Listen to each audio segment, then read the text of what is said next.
Range Rover is arguably the best car on the planet. However, there's a new kid on the block that's all set to steal its thunder.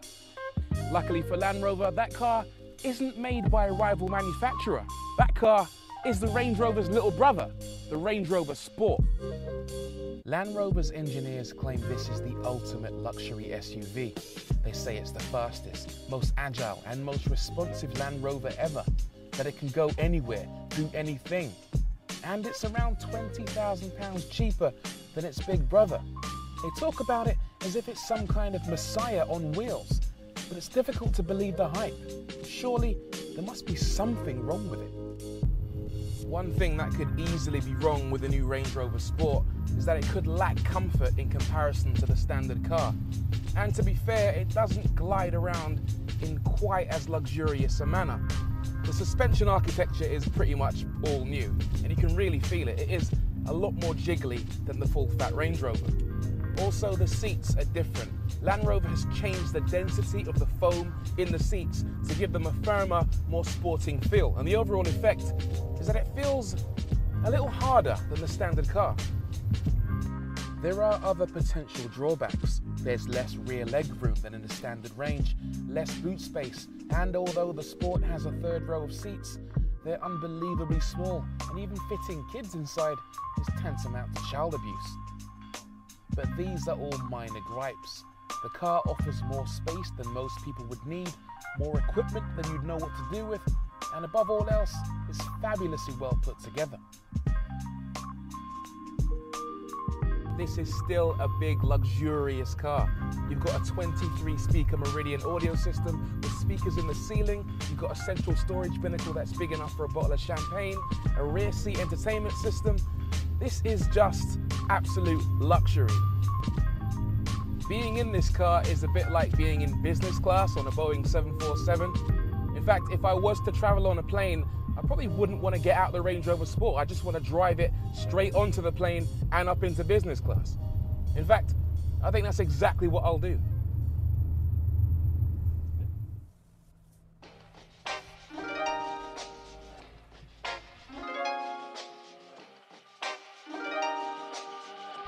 This isn't your ordinary day at the office, I've got to say. I'm now driving up a ramp into the back of a Boeing 747. I've got to say, this is one of the strangest things I've ever done.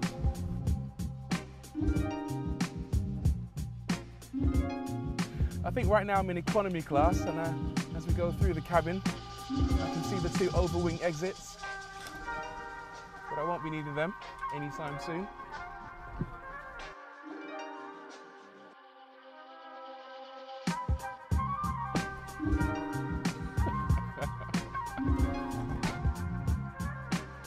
This is the bit of the plane that might be premium economy.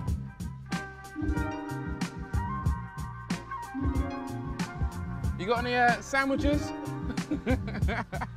I'll have a gin and tonic.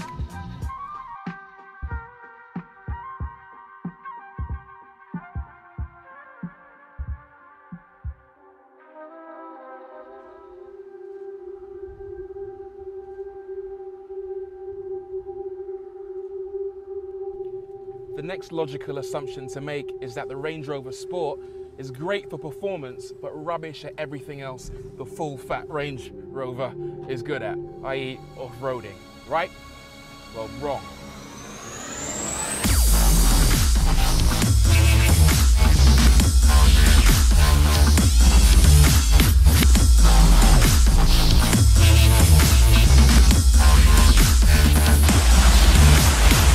Let's not forget this car uses the exact same platform as a standard Range Rover, and it's built to last. It is tough as nails.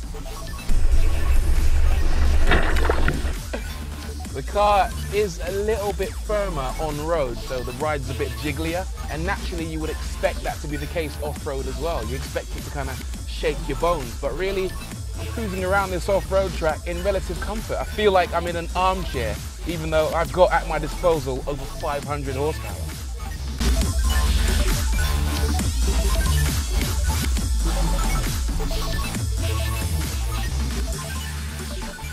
So we've seen then that there's definitely no problem where performance is concerned, certainly not off-road. And when it comes to cruising around on tarmac, Land Rover give you plenty of choice. There are a range of engines to choose from, the slowest of which is quick enough to keep up with hot hatchbacks, and the fastest, well, that's quick enough to scare supercars. There are 2 3-litre diesels, one 4.4-litre diesel, and 2 supercharged petrols. One's a 3-litre supercharged, and the other one, well, that doesn't really need any introduction, mostly because it does a damn good of introducing itself. It's Jaguar's amazing 5-litre supercharged engine, the same one they use in the Jaguar XKRS and in the top-of-the-range F-Type. We're talking 0 to 60 in 5 seconds flat, 500 horsepower, 625 newton meters of torque, and a top speed of 155 miles per hour. But those numbers don't really tell the story. I mean, the best way to tell that story is just to accelerate. Watch this. You literally get thrown back in your seat every single time. There's power on tap. It is absolutely savage.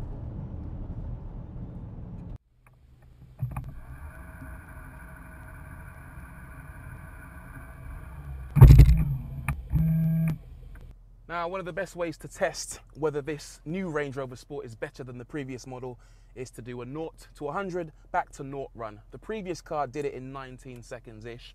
Let's see if this can improve it. So, transmission into sport, terrain response into dynamic, left foot on the brake, bit of revs. 3, 2, 1, go.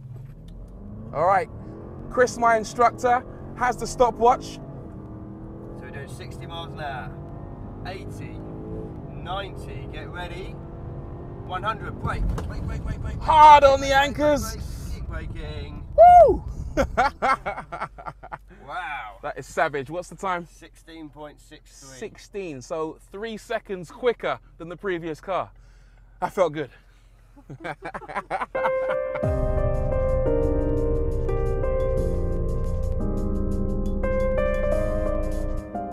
that was awesome.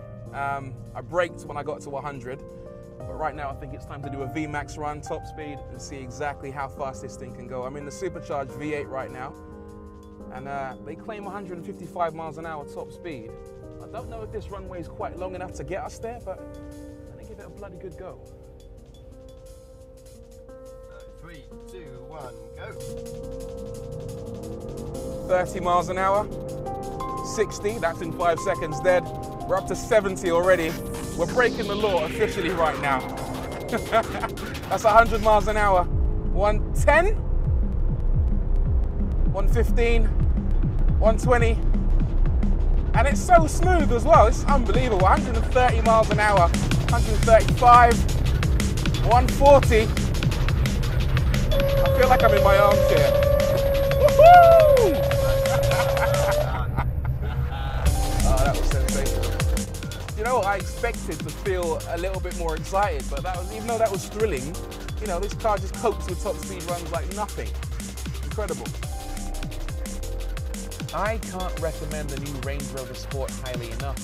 It lives up to Land Rover's hype and then some. It's certainly less practical than the full Range Rover, with a firmer ride and slightly less cabin and storage space. But these are all minor gripes, particularly when one takes into account its immense capabilities, both on and off-road. It's lightning fast. It can negotiate bends like a car half its size and can, with no modifications whatsoever, conquer inaccessible, inhospitable terrain without the merest hint of a struggle. It's a remarkable car, make no mistake. Is it the best SUV in the world? Well, that's a tough question with a simple answer. Absolutely.